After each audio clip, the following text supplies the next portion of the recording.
Dalsan Ban waa koox dhalinyaro Soomaaliyeed oo ka dhisan wadanka Kenya. Dalsan Ban waa koox dhalinyaro Soomaaliyeed oo soo nooleeyay ciyaaraha hidaha iyo dhaqanka Soomaaliyeed ee kala duwan. Dalsan Ban waa dhalinyaro Soomaaliyeed oo ku midoobay sidii ay dhaqanka Soomaaliyeed u soo nooleyn lahaayeen. Sidoo kale kooxda Dalsan waa dhalinyaro firfircoon. Dalsan ayaa waxaa la aasaasay sanadku markuu ahaa 2017 ilaa haddana way shaqeysaa. markii hore waxa ay ku bilaabeen dad yar laakiin hadda waa ay buuxaan maasha Allah waxaana hadda u register gareysan dad aad u badan oo kala duwan oo doonaya in la baro ciyaaraha kala duwan ee hidaha iyo dhaqanka Soomaaliyeed. Kooxdan dhalinyarada ayaa ah kuwo iskooda isku xilqaamay in ay dhaqankii ummadda Soomaaliyeed kor u qaadaan sharaftiisana ilaaliyaan. Dhawaan ayaan ku booqday xaruntooda waxaana dhex martay sheeko cajiib. 2007 ayaa DDSI dowladda deegaanka Soomaalida Itoobiya laga bilaabay soo nooleynta dhaqanka Soomaaliyeed. Sheeko cajiib ayaa waxayna dhex martay aniga oo ah wariye gaas iyo kooxda Dalsan Ban. Bal daawade ama dhageyste nala daawo bal arag kooxda Dalsan Ban sheekadana dhex martay. wacan oo wanaagsan daawadayaal soo dhawaada halka aad naga daawanaysid waa Gas Films.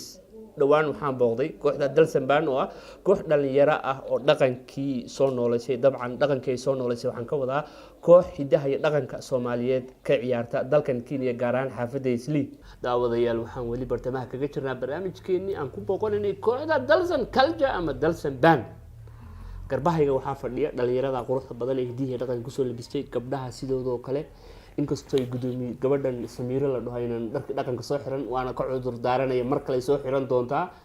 dabcan barnaamijka dhexda kaga jirnaa bal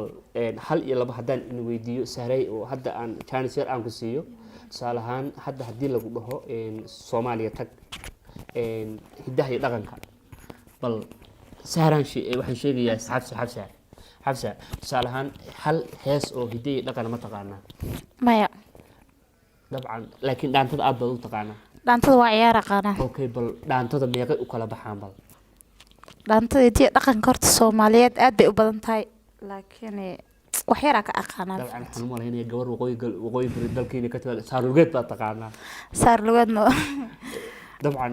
Saarugeedka waxa laga dheelaa waamo North Eastern oo dhan waa laga dheelaa. Saarugeedka caadiga waa laga ciyaaraa Soomaalida. okay dhimale waa kugu soo dhaqan doonaa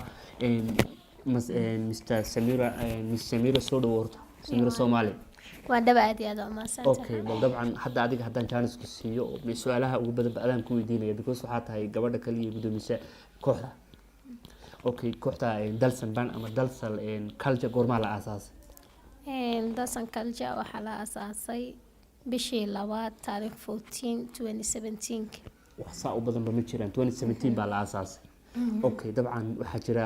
wax kasta marka la bilaabayo caqabadaha jira. caqabado oo micnaha tusaalahan dhanka ka imaanaya dhan kasta. bal adiga bal wax caqabada ah ma kula soo gudboonaadeen markaad aasaaseen kooxda?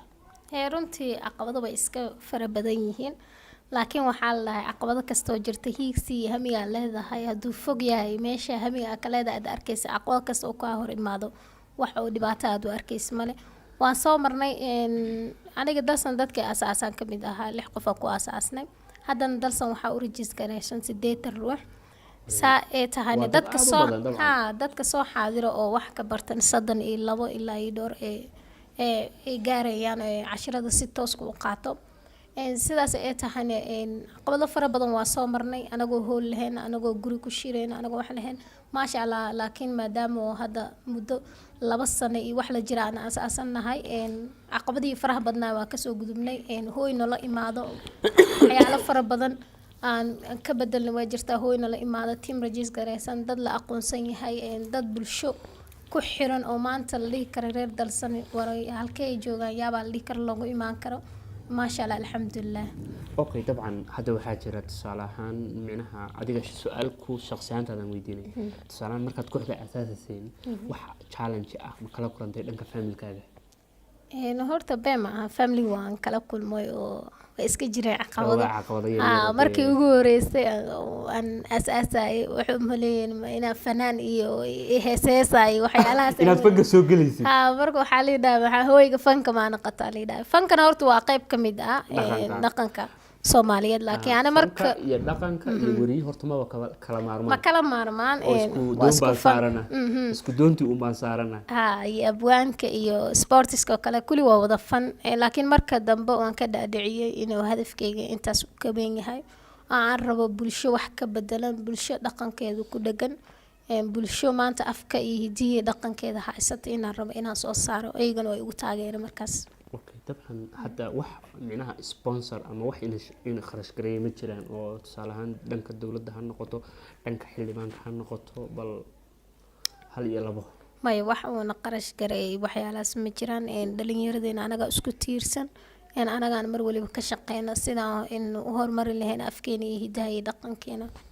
wax program ah ma jiraan oo tusaale ahaan aad ka qayb gasheen oo ka dhacaya dalka Nairobi gaar ahaan tusaale ahaan waxaa jira programo badanaaba dhaca December ilaa November oo lagu soo bandhigo qowmiyadaha dalkan Kenya oo dhammaantood dabcan 2019 hal koox oo Soomaaliya kuma arag markaas aan anigu national theatre wax ku dubay ma jiraan programadaas oo kale ka qayb gasheen horta been ma ahan barnaamijyaha faraha badan inta badan hadda oo qaybta Soomaali hadii la dhaho dalsan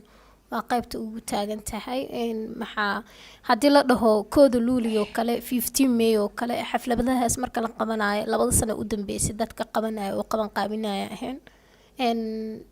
wax walibana waa ka qayb qaadanaa sidoo kale dhanka dowladaha Kenya oo kale misjaydeeda oo kale waxyaalahaas markay qabaan oo kale anaga waan ka qayb qaadanaa anagoo si volunteer ugu qayb qaadano aan ku muujinayno inaan dhaqankeena iyo hidiga dhaqankeena ku dhaganahay maanta dad Soomaaliyeed lagu tashan karo meeshaas ay joogaan